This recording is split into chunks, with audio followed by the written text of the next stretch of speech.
So hello everyone, welcome back to another video. তো আজ কথা বলবো কিছু লেটেস্ট আপডেটস নিয়ে। তো প্রথম যে আপডেটটা নিয়ে কথা বলবো সেটা হচ্ছে পুষ্পা 2 এর বক্স অফিস কালেকশন নিয়ে। তো গতকালকে শুক্রবার গেছে এবং শুক্রবারও কিন্তু একটা ওয়ার্কিং ডে হিসাবেই কনসিডার করা হয়। তো কেমন কালেকশন করলো শুক্রবারের দিন সেটা বলবো। তো এই ছবিটা শুক্রবার দিনেও কিন্তু 36 কোটি টাকা মতো বক্স অফিস কালেকশন করে ওভারঅল ইন্ডিয়া থেকে, যেটা একটা huge collection working day wise. এবং তার সাথে সাথে তেলেগু বেল্টে কালেকশনটা একটুখানি জাম্প আনে, যেখানে 7.5 কোটি টাকার মতো বক্স অফিস কালেকশন হয়। এবং আমরা সবাই জানি যে অন্য স্টেটে কিন্তু বক্স অফিস কালেকশনটা সেই লেভেলে কিন্তু দেখা যায় না, যেটা হিন্দি বেল্টে দেখা যায়। হিন্দি বেল্টে কিন্তু 30 কোটি, 27 কোটি, 40 কোটি এই কালেকশনটা কিন্তু আমরা বরাবর কিন্তু ওই হোলটাকে বজায় রাখতে দেখতে পাই।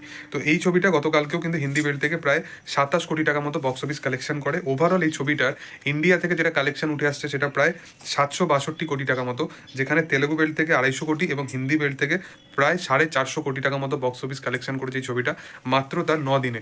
এবং এই ছবিটা ওভারঅল ওয়ার্ল্ড ওয়াইড ওয়াইজ এই ছবিটা এখন 1150-এর কাছাকাছি 1150 কোটি টাকার মতো বক্স অফিস কালেকশন কিন্তু করে ফেলেছে। তো দেখার যে আগামী দিনে এই ছবিটা আরও কত কি বেঞ্চমার্ক সেট করে রাখতে পারে।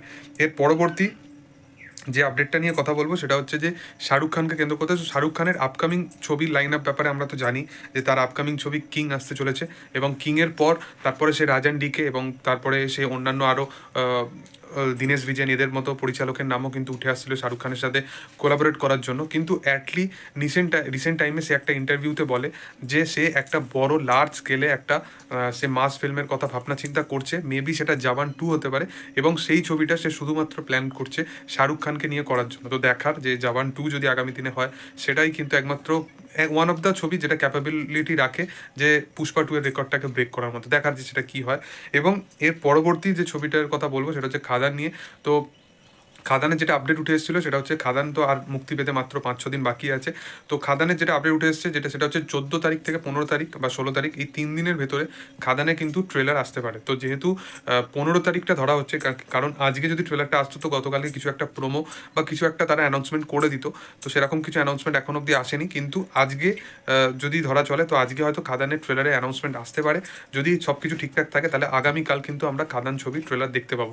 তো দেখার এই ট্রেলারটাকে কতটা কি প্রমিসিং হয়, কারণ এই ছবির আজ পর্যন্ত যতগুলো পোস্টার এসছে বা টিজার এসছে বা ট্রেলার এসছে প্রত্যেকটা কিন্তু খুব প্রমিসিং ছিল, এবং প্রত্যেকটা ছবির সাথে কানেক্ট ছিল, মানে তাদের যে মেন স্টোরি লাইন সেটার সাথে কিন্তু খুব কানেক্ট ছিল।